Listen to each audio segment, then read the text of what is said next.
The dad from Oregon, accused of spiking smoothies at his daughter's sleepover, is forced to wear a GPS monitoring bracelet to remain free as he awaits trial. The shocking reason for the change just ahead. I'm Angenette Levy, and this is Crime Fix. There's a new twist of sorts in the case of Michael Meyden, the father accused of doing something that's really unthinkable. Before I get to the shocking thing that's happened recently, a quick recap on what got us to this point. Prosecutors in Clackamas County say that he mixed sedatives, Michael Meyden, into smoothies for the young friends of his daughter in the summer of 2023. But before that, they say he primed the girls by arranging all of the activities for their sleepover. Meyden took the girls, according to prosecutors, who were very young, around 13 or so, to get their nails done, ordered pizza for them, and then dictated everything they did once they returned to his home for the sleepover. A search warrant affidavit says Meyden mixed mango smoothies for the girls. Each had a different colored straw, and Meyden insisted the girls drink the entire concoction. But one of the girls became suspicious, and that's a really good thing. She trusted her gut, and all kids should do that. All humans, all adults should do that. She described cuddling with one of her friends as they tried to go to sleep in the basement. She said that Meyden came to the basement a couple of times and removed her arm from around her friend. One time, she said, he put his finger under her nose to see if she was sound asleep. The girl texted her mom, "Please pick me up and say I had a family emergency. I don't feel safe. I might not respond, but please come get me. Please, please pick me up. Please, please." The girl then texted a family friend who came to get her, and they returned to the home and picked up the rest of the girls. Detectives say those girls tested positive for benzodiazepines at the hospital. Those are sedatives that can be used to reduce anxiety, muscle spasms, and reduce seizures. For his part, Mike Meyden has pleaded not guilty to a laundry list of felony and misdemeanor charges, including causing another person to ingest a controlled substance. Now to what's happened recently. Michael Meyden has been ordered to wear a GPS monitoring bracelet after he tried to take his own life, which is incredibly sad. Court records filed by prosecutors say Meyden overdosed on lorazepam, but was found and taken to the hospital. Meyden's lawyer argued during a recent hearing that he was in counseling and didn't pose a danger to the victims or anyone else, and was trying to repair his relationship with his children and ex-wife, so the monitoring wasn't necessary. This is a Law&Crime legal alert. Google Incognito tracked users' browsing data without their knowledge. Mass Tort Alliance, one of our legal sponsors, is helping users file for compensation because Google misled users about the privacy of its Incognito browser. If you've used Google Incognito anytime since 2016, you can start your claim by answering less than 10 questions.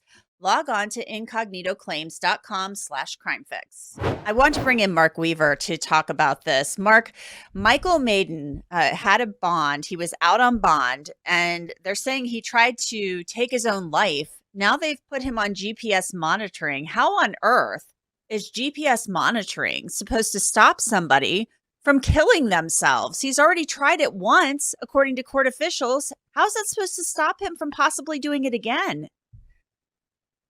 I share your outrage and concern. In addition to having worked as a prosecutor, I've served as an acting judge and magistrate, which means I've set thousands of amounts of bail and bond. One of the considerations would be, is this defendant going to come back for trial? Killing himself doesn't allow him to come back for trial. And given that he tried it once before, given that these are very serious charges, he's likely to spend time in prison, it seems like an imprudent bond decision by the judge. So they're saying he can't have guns, but he tried to take his own life by overdosing, they say, on lorazepam. And the only reason that apparently his life was saved, possibly, was because sheriff's officials were doing a welfare check on him. After this happened, he moves out of this big $1 million house and he moves into like a camper or something in another part of Washington state, not too far from where he lived in his, big, nice house. And his life's basically in shambles and falling apart. And so how on earth is that? I mean, there are many, many ways to try to take your own life. I don't know of any GPS monitoring that has like I don't know, does it detect your heartbeat to tell that you're conscious or not, or that you're living or not? I mean, you can do a lot of things to try to take your own life. And this sounds like a man who is desperate. Exactly right. The public has a lot of misperceptions about things like ankle bracelets and home arrest and GPS monitoring. The notion that someone is following every movement that someone makes and can send somebody out within minutes to deal with a problem, whether them leaving or they're trying to kill themselves, that's fiction from television. Typically, it might be hours or days before they would find out that someone has done something against their bond conditions. If this defendant was in jail, he'd be on suicide watch in the jail. And if he's on home detention, there is no such thing as suicide watch. Again, this feels like an imprudent bond decision. If I were the prosecutor, I would have made a very strong case for this defendant to remain in custody until trial. And a GPS monitoring, a bracelet, it's like this ankle bracelet. I've seen them many times, and sheriff's officials usually monitor them, but it's like you have GPS in your phone. You can tell where you are with the GPS in your phone, but the bracelet, you can tell if it gets cut, I think. You might be able to tell if it's been cut off. But it'll show tracking, but you have to like actively log in to see if somebody's on the move, or maybe it sends an alert if you go too far off, one direction or something like that. I mean, I'm just confused as to why, and you don't want to lock everybody up for every little willy-nilly thing. I get that. Jails are overcrowded. They should probably be reserved for like the most horrible criminals who are a flight risk and things like that. But this is somebody who is facing some really awful charges for he's accused of drugging girls, drugging their smoothies, the friends of his little daughter, and then trying to like do weird things and check to see if they were sleeping. I mean, God only knows, had it not been for the one girl who had the foresight to call a family friend and say, I got to get out of here and help my friends. God only knows what would have happened. Maybe they would have been sexually abused. And so this is a guy who, I mean, yeah, he might be in a camper somewhere hanging out by himself, and not around little girls, but he's got to show up for trial. That's the whole point of bail. That's why you're supposed to have bail. It's to ensure your appearances, your future court appearances. And if you're dead, you're not going to show up at court. Yeah, he has a high risk of absconding, which would mean throwing away the monitor and getting away or killing himself. He must know that prison is in his future. And he must know that people who are convicted of crimes against children like this are not treated well in prison. He has every reason to try to escape justice. If I had been the judge, I probably would have granted a much higher bond, or perhaps no bail at all. But remember, every state has different rules. Interesting. Well, we will certainly keep an eye on it. And it'll be interesting to see if they keep an eye on Michael Meyden, if they check in on him to see if he's doing okay. I mean, he's tried to take his own life once. He could very well try to do it again. And there are different ways to do that, as I mentioned. So we'll keep a close eye on it. We hope that maybe the officials are keeping a close eye on him. Thank you, Mark Weaver. Good to see you again. Thank you. Now, we talked about the girl who was the real hero in this story. In a prior episode of Crime Fix, Chris Hansen and I spoke about her and how she really is the hero and saved her friends from a terrible, terrible situation. It was the victims, the young girls at the sleepover themselves, who were desperately texting their parents and friends of the family to come get them because they were afraid. This guy is creeping around and putting his finger under their nose to see if they're sleeping or awake. He's drugged them with anti-anxiety medication, according to the complaint. And God knows what could have happened had he given them more drugs. Is there a reaction? Is there somebody who dies? Is there somebody who's sexually assaulted? But this is the takeaway point, I think, having covered hundreds and hundreds of these cases over the years. The girl had the common sense and the courage, some of the girls, to actually reach out to their parents and call and say, hey, this is a bad situation. It's making me uncomfortable. I need help. I need to be picked up. And it goes to my absolute mantra in all these cases. Your best defense is the relationship and the exchange of information with your child. Especially if they're going to go over to a sleepover. I mean, here's a guy who lives in $1 million home, has a job, is married. You think this is the safest thing in the world for your daughter to do. It wasn't in this isolated case.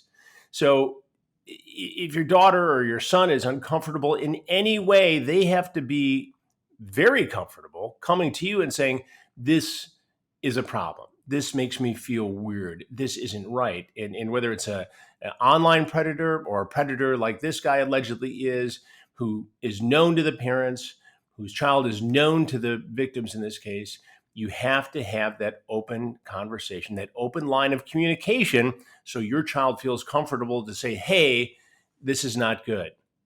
And look what happened. They ended up taking them to the hospital. They were tested. The drugs found in their system. And ultimately, the local police made a case and arrested this guy. You make a really good point there, I think, because the one girl is an absolute hero. Absolutely. I mean, she and her parents taught her right, because she knows something is not right. You know, he's taking her arm off of her friend. She describes cuddling with her friend on the couch. They're young girls. I was so mad reading the sleepover. affidavit. I just got to be honest with you. You know, I see a lot of this stuff, and I try to approach it, you know, somewhat clinically, but also with the outrage and emotion of a parent. I'm a parent. My guys are much older now, but you know, if I'm the parent of one of these kids, oh my God, I'm going to raise hell about this, and I'm going to be overly protective. And now, what has happened, because this predator has acted in this way, none of these girls are going to be allowed to do any of this stuff ever again. Who's going to take a chance on that? You know, so not only did he victimize them by drugging them, scare them, attempt to assault them, he's altered their future and the way their parents protect them. And they're going to be, you know, arguably and understandably overprotected coming in. I mean, just because he didn't actually sexually assault them doesn't mean they've been victimized, traumatized. This is an attack on these young women. Yeah, and this guy needs to be held accountable for it. This is among the worst of a lot of bad predatory cases I've ever seen. But God only knows what would have happened, Chris, had that girl not texted her parents. Her parents didn't answer, of course, because maybe they were asleep. It was, it was early morning hours. But she texts the family friend who's like, I will be right there. Right. They go back and they get the other kids and they take them to the ER. And they get them tested and they find these drugs in their system. And one other thing that's important to note here, in these horrific cases where kids are victimized or preyed upon, oftentimes online and traditional social media platforms, it is this trip to the emergency room and the skilled nurses and first responders in that emergency room who often get to the bottom of this story, this crime, and it leads to successful prosecutions. And that is a critical component here too, because we've seen this over and over again. We've reported on it for True Blue, and there have been a lot of notorious cases here where law enforcement got the tip from the person at the ER, the nurse or the first responder, and based upon what I've seen in the affidavit, these law enforcement officers are heroes. They did everything right here, and you wish you didn't have to do investigations like this, but sadly, you do. And in an earlier time, without the courage to step forward, without a good conversation and relationship between this girl who reported this and her parents, this is way worse. Michael Meyden has been living in a camper in Vancouver, Washington, near the area of Oregon where he had lived with his family prior to this incident and his wife filing for divorce. His lawyer, Mark Hogan, previously referred me to a statement saying, Mr. Meyden is presumed innocent, and we hope that people will reserve judgment until all of the facts and circumstances are known. And that's it for this episode of Crime Fix. I'm Angenette Levy. Thanks so much for joining me. I'll see you back here next time.